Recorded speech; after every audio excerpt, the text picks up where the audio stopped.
Hey everybody, welcome back to the channel. So today we're going to do a weekly pickups video and kind of show like the reasoning behind buying the stuff I did. I'll try to put some numbers behind it instead of just throwing up stuff. So the first lot, we're going to get right into this. Try to make a little bit shorter video today. The first lot is this right here. This was about $200 worth. I bought these at a couple of different flea markets, but it was $200 worth, so we'll show the cards. An Anthony Rizzo first Bowman. You know, it's nothing amazing, but Anthony Rizzo's numbers are pretty decent, obviously helping bring a World Series back to Chicago and then having good career numbers to this point. If he stays on the trajectory he's at, he will most likely make the Hall of Fame, I would imagine. I don't think it's the best card, but for a few bucks, I figured, why not? It looks like it could grade a 10. Is it something I grade and hold? Is it something I just flip for a few more dollars? I'm unsure, but I mean, for a few bucks in perfect condition, I figured why not? The next card is a Bryce Harper Bowman Chrome from his rookie year. It's not a very big card or anything, but it was also a few bucks and looked to be in perfect condition. Another pickup was this Fernando Tatis Gallery rookie. It's in pretty good shape. It was also, I think, like $7 or something like that, so I picked it up as well. Then we'll start getting into a little bit bigger stuff from the lot. So a Yadier Molina rookie.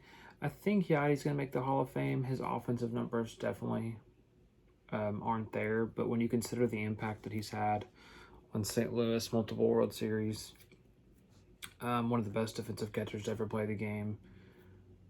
And I mean, the guy is just insane catching a game, you know.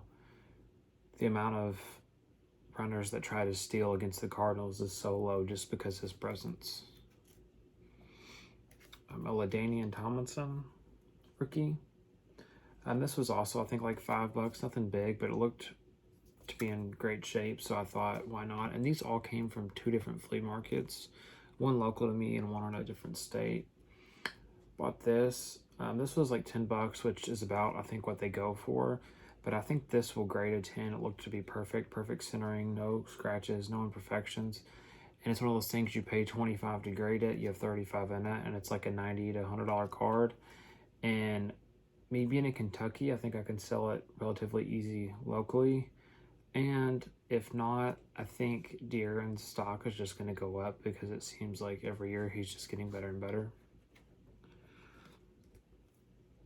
This was 15 or 20, I can't remember. This actually looked perfect, which a card from the 90s of Michael Jordan that looked to be in perfect condition. I couldn't find any issues with it. Of course, they'll probably grade it a 9 because I feel like every video I've seen of, you know, Michael Jordan's in perfect condition from that time just come back 9s. But we'll keep our fingers crossed that it gets a 10. Here was two good ones. One of these was 15 and one of them was 20. I can't remember exactly. This one most likely will get a 9 because of the centering, I think, is more than 40-60. But if it gets a 9, it's still a $150 card, $130 to $150 card. And some of them maybe went for more. And I think it's pretty much a lock to be a 9. So I think this one was the $20 one. And I felt like, hey, we're going to put $25 in it to grade it, sell it for $150. And Mookie's prices have just been trending up, and I think they continue that way. He's won 2 World Series, an MVP, and he's just an amazing hitter and one of the best defenders in the game as well. And this one, I believe, was 15. This one, I really do think will grade a 10. It's a hair off left to right on the back, but that shouldn't be a problem because the front centering is perfect. The corners look perfect and no issues at all with the card. I can't remember what a 10 goes for. It's a little over $100, I believe. It's in the same range as the 9 for that. And it's another thing, you know, you grade it and you make the money. I'll save this one. This one was just for me. It was just a few dollars. It was one of the Leaf metal cards from the 90s of King Griffey Jr., and it still had the protective coating on it. So I thought, hey, let's put it in the collection of King Griffey Jr. stuff. Neither one of these are big cards. This was like $20 and this was like $10. This isn't in very good condition, and it's probably only worth $25 to $30 in the condition it's in. And this is worth like $15. it was just one of those things, try to have some different stuff. Whenever I am finally able to set up at some card shows, these would be something that people will see and come over and look at, and that'll get them to look at the rest of the stuff. And I mean, I'll make a few dollars on them, but that's not the sole purpose. And this Julius Irving card is just sick. So Don Nelson rookie. And then here is the last card from the flea market. So this is something I had to buy. It's numbered 999 out of 1250. It's a Dwayne Wade Fleer Authentics rookie, I believe. Yeah, from 0304, of course. And this little ticket in here slides out the side, and there's apparently cards that have different tier level tickets on them that you slide in there. And to me, it's just a sick concept. And this one only has a tiny white spot there and there. I think it has a real solid chance at grading a 9. I don't know what that would go for. If these raw have sold anywhere from like 25 to 50, 60 bucks, but to me that's undervalued for a numbered rookie of Dwayne Wade. So I felt like, hey, I think it was 50 bucks. I have to take the chance, buy it. It's in great condition, grade it. And I think Dwayne Wade stuff is only going to rise. So I picked that up. And that was about 200 for all that right there. Most likely, we're going to say that's 5 bucks. Maybe another 5 bucks, 10. That's 10, that's 20. That's 20, that's 40. That's 10, that's 50. These I'm going to grade. And I think most likely I'll end up making about 100 on this one and about 75 on this one. So that's 225 in profit. I think this I'll end up making about 50 to 75 on. So let's say 50, that's 275 in profit. And this I'll make about 25 on, worst case scenario. So it's about 300 in profit, not counting these guys right here, right? So, yeah, I think it was a great deal. Let's make sure to do the right 5, 10, 20, 40,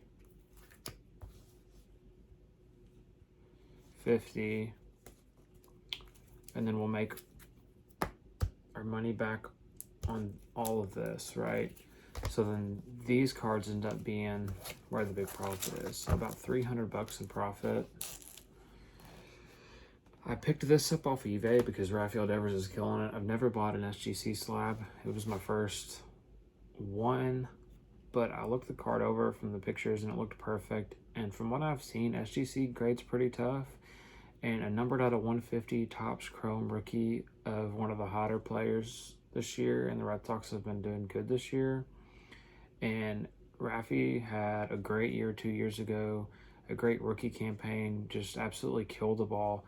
Last year in the shortened season didn't play very well, but a lot of players can say that. So I felt like 400 bucks, this can only go up, right? When this is selling for 400 and you have players that have proved less than him going for double, triple that, felt like 400 was a good price. Okay, we'll get to this last slide last. We bought $170 worth of select retail. And so my mindset there was, we got it at retail prices for $10 a fat pack. We were only able to get a few at a time over a couple weeks, right? So we were able to save those up about over 2 weeks, and we opened them last week. So for $170 worth, we're definitely going to make our money back because, this is like, we'll say 40, 50, 60, 70. We're made our money back probably to the Jordan Loves, right? And then everything else is profit. It's not a lot of profit. And obviously, you could have made more selling the fat packs, but you don't get to enjoy them as much. And this way, you can either make a little bit of money or you can make a lot. We're only going to make a little bit, but this stuff I'll take to card shows. I might grade a few of them. It's nothing huge in there. The best card is probably like there's a Justin Jefferson Premier and a Justin Jefferson Club Silver, the Justin Herbert. There's a few Joe Burrows. There's like 5 or 6 Jalen Hurts base, Jordan Love Premier level, just a bunch of different stuff. So we'll make maybe a couple $100 on that lot, but that's still about $500 profit for the week, not counting whatever this card ends up doing. I believe it's something I'll sell by the end of the year, but it's something I could hold long term because I am a Red Sox fan. and here is a decent lot. We'll show these all together. So we got the Tatis Holiday Garland 10. We got the Tatis Walgreens Update Yellow 9. We have the Mike Trout Gold Sparkle 9. And we have the Luka Doncic Yellow Flood. I believe this is Dollar Tree exclusive, PSA 9. This, I think, should have been graded a 10. I'm considering cracking it. I don't know if I should, though. And then I also got this Pro Debut short print of Tatis in the tie-dye jersey. And then the update kind of card, but it's the complete set variation. So I got all these for $1,000 cash, and I believe it was about $250 to $300 worth of trade. But the stuff I traded, I had about 150 ends for about the $300 worth of stuff. So I really was in these for about $1,150, and this do 600 a piece, a little over 600 a piece. That's 1,200.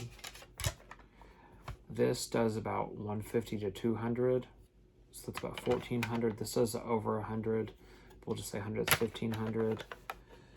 This does 100 by itself, and this is just a few dollars. I mean, that's 1,600. It's not huge margins, but most likely I will sell these 3 cards, and then I'll probably grade this because it looks like it has a good shot at a 10. And then this I'll probably grade because it also looks like it has a good shot at a 10, if I remember. I might sell that. I think it will get a 10, but it might be something that I just sell. And then this, I don't know yet. So I spent $1,000 plus trade. But the trade, it wasn't a huge deal. So I mean, for $1,000 in cash, I'll get most of that money back right there. And then I'll get to grade this and make a decision if I want to. Do I either want to regrade this, or do I just want to hold it and flip it later? I haven't decided yet. I mean, the card looks to be in great condition, but it might be something that I just end up moving.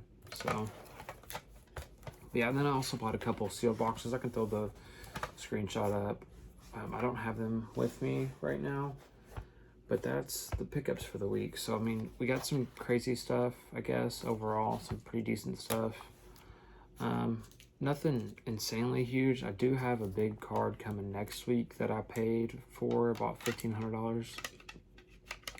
I may have overpaid just a slight hair, but it's more something that was for me. The card that I'm talking about, a PSA 10 did about $1,800, and then I paid a little over $1,500 for a 9.5. It's a huge card. I can't wait to show that whenever it gets here. So, but yeah, that's all for this week. Try to make it a shorter video because sometimes the videos go relatively long. We're gonna have a couple openings of the boxes that we picked up. I don't expect to find anything huge in the boxes, but it was more something for fun. And hey, you know, you could hit something huge, so most likely we'll end up losing money on those. But I wanted to put a video out there about those, and then until PSA opens back up, we're not going to have a lot of grading reveal videos because I've got most of my submissions back. I'm going to go over a few of those, and then I'm going to try to start setting up at some card shows. I'm going to try to go to any that are within a few hours of me, and then I'm hoping that I can make it to the Dallas card show and some of the other big card shows just to put up content for you guys and maybe make some deals. We'll just have to see. So if you don't care, like, subscribe, drop a comment, leave feedback for me. I'll try to reply to every comment that I can, and I'll see you in the next one.